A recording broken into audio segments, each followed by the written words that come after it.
Assalamualaikum warahmatullahi wabarakatuh. Perkenalkan, nama saya Tini Yulianti dari kelas 11 IPA 1. Nah, di sini saya akan menjelaskan sedikit tentang macam-macam demokrasi dan apa saja nilai dan prinsip dalam demokrasi Pancasila. Nah, yang pertama yang akan kita bahas yaitu macam-macam demokrasi.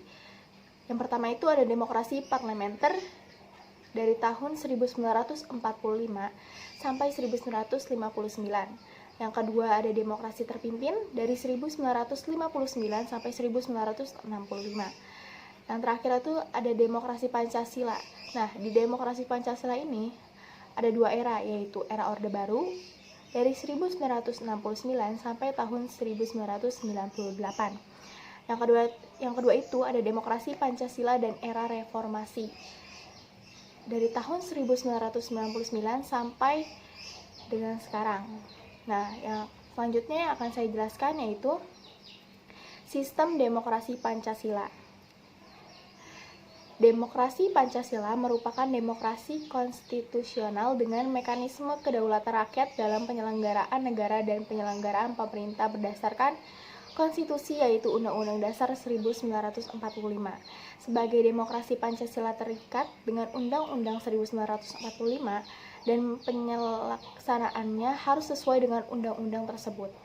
Nah, yang ketiga itu nilai dan prinsip demokrasi Pancasila. Demokrasi Pancasila memiliki nilai lebih dibanding dengan demokrasi di negara lain. Kelebihan demokrasi Pancasila adalah mengandung beberapa nilai moral yang bersumber dari Pancasila.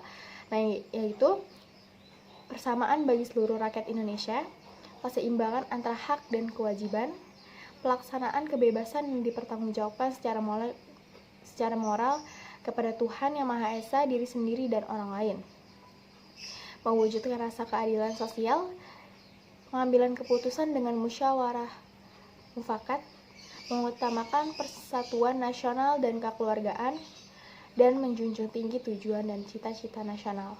Nah, selanjutnya itu prinsip demokrasi. Prinsip pokok demokrasi Pancasila adalah sebagai berikut: perlindungan terhadap hak asasi manusia, pengambilan keputusan atas dasar musyawarah, peradilan yang merdeka. Berarti badan peradilan kehakiman merupakan badan yang merdeka. Artinya, terlepas dari pengaruh kekuasaan pemerintah dan kekuasaan lain, contohnya presiden, BPK, DPR, atau lainnya. Adanya partai politik dan organisasi sosial politik karena berfungsi untuk menyalurkan aspirasi rakyat. Pelaksanaan pemilihan umum.